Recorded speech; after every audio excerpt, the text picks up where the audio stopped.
নবী বললেন আল আকিব, আমার একটা নাম হলো আকিব। বাংলাদেশেও দেখেছি অনেকে নাম রাখে আকিব। আকিব অর্থ কি? আল্লাহ রসুল নিজে ব্যাখ্যা করলেন, আকিব মানে হলো আমার পরে আর কোন নবী আসবে না। সর্বশেষ নবীকে মুহাম্মদুর রাসূলুল্লাহ সাল্লাল্লাহু আলাইহি ওয়াসাল্লাম, সর্বপ্রথমও তিনি, সর্বশেষও তিনি। বলবেন সর্বপ্রথম কিভাবে?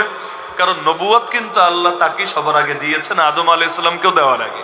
তাহলে সবার আগে নবুয়ত পেয়েছেন, কিন্তু জমিনের মধ্যে সবার পরে আল্লাহ তাকে পাঠিয়েছেন। কারণ প্রধান অতিথিরা পরেই আসে, স্বাভাবিক ব্যাপার। প্রধান অতিথি যদি আগে চলে যায় তাহলে রওনক কমে যায়, আকর্ষণ কমে যায়। এজন্য আল্লাহ তাআলা তাকে পাঠালেন সবার পরে, তো দিয়েছিলেন কিন্তু সবার আগে। নবী যেহেতু সবার পরে আসলেন, এখন অন্য নবীদের করণীয় কি? কোরআনে সূরা আলে ইমরানের মধ্যে আছে, আল্লাহ অন্য নবীদের থেকে রূহের জগতে ওয়াদা নিয়েছেন, শোনো তোমাদের দায়িত্ব হলো ওই নবীর উপর ঈমান আনতে হবে, তাকে সাহায্য করতে হবে। এজন্য আমার নবীকে খালি উম্মতের নবী বলে না, নবিউল আম্বিয়া, নবীদেরও নবী বলে। আমার নবীকে খালি উম্মতের নবী বলে না, বরং নবিউল আম্বিয়া, নবীদেরও নবী বলে। তাহলে সবার শেষে যিনি আসেন তাকে আকিব বলে। নবীর একটা নাম হলো আকিব। মজার বিষয় হলো এই বাংলাদেশে এখন কাদিয়ানি ফিতনা ব্যাপকভাবে ছড়িয়ে যাচ্ছে, জানেন না আপনারা?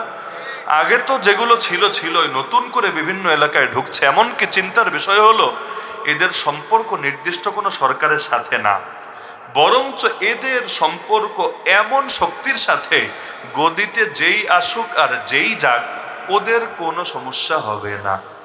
এই যে এখন পর্যন্ত আপনি দেখেন বাংলাদেশে অধিকাংশ মানুষ, অধিকাংশ না প্রায় সব কয়টা মানুষ অন্তত যারা মুসলমান, তারা কিন্তু এ ব্যাপারে একমত, কাদিয়ানিরা মুসলমান না।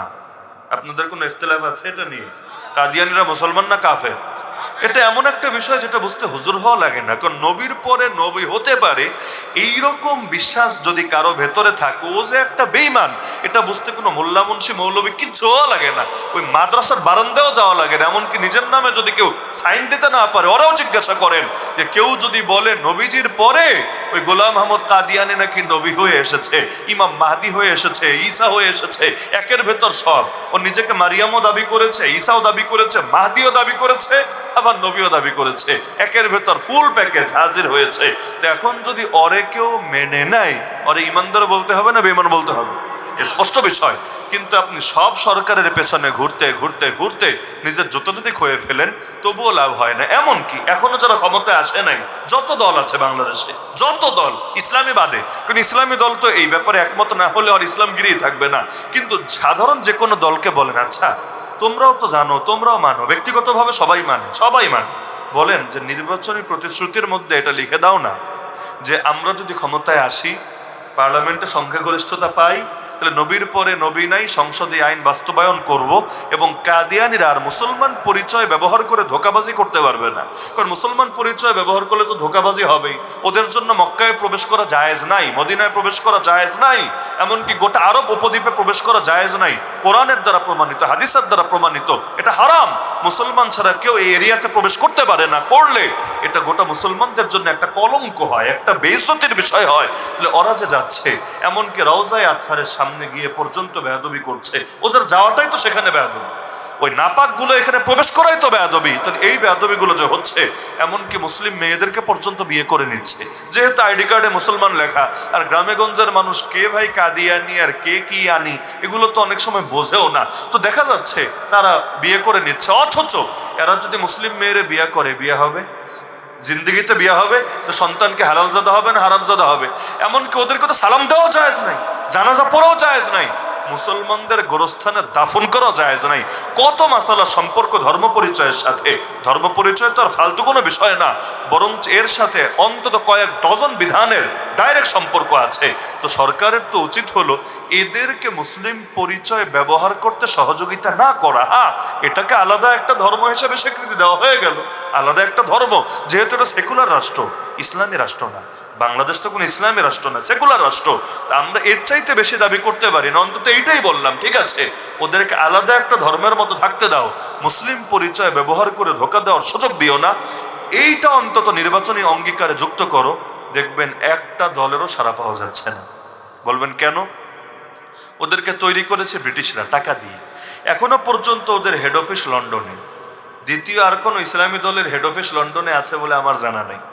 হেড অফিস আজও পর্যন্ত লন্ডন শরীফের মধ্যে, এত শরীফ থাকতে লন্ডন শরীফের মধ্যে আজও পর্যন্ত এদের অবস্থান, এমনকি বিবিসি, CNN, রয়টার্স, এগুলো এই বিগত সরকার পতনের পর থেকে পর্যন্ত নিয়মিত কাদিয়ানি কাদিয়ানি শব্দটা, কাদিয়ানি লেখেন ওরা, আহমদি লেখেন, আহমদি জামাত বলে। ওই হিন্দু খ্রিস্টান বৌদ্ধের পাশাপাশি আহমদি সংখ্যালঘুর অধিকার নিয়ে নিয়মিত রিপোর্ট করেই যাচ্ছে। এমনকি প্রধান উপদেষ্টা পর্যন্ত ক্ষমতায় আসার আগে, শপথ নেওয়ার আগে এয়ারপোর্টে নেমেই কিন্তু সবার আগে বলেছে যে হিন্দুদের অধিকার, আহমদীদের অধিকার, খ্রিস্টানদের অধিকার, সকলের অধিকার নিশ্চিত করা হবে।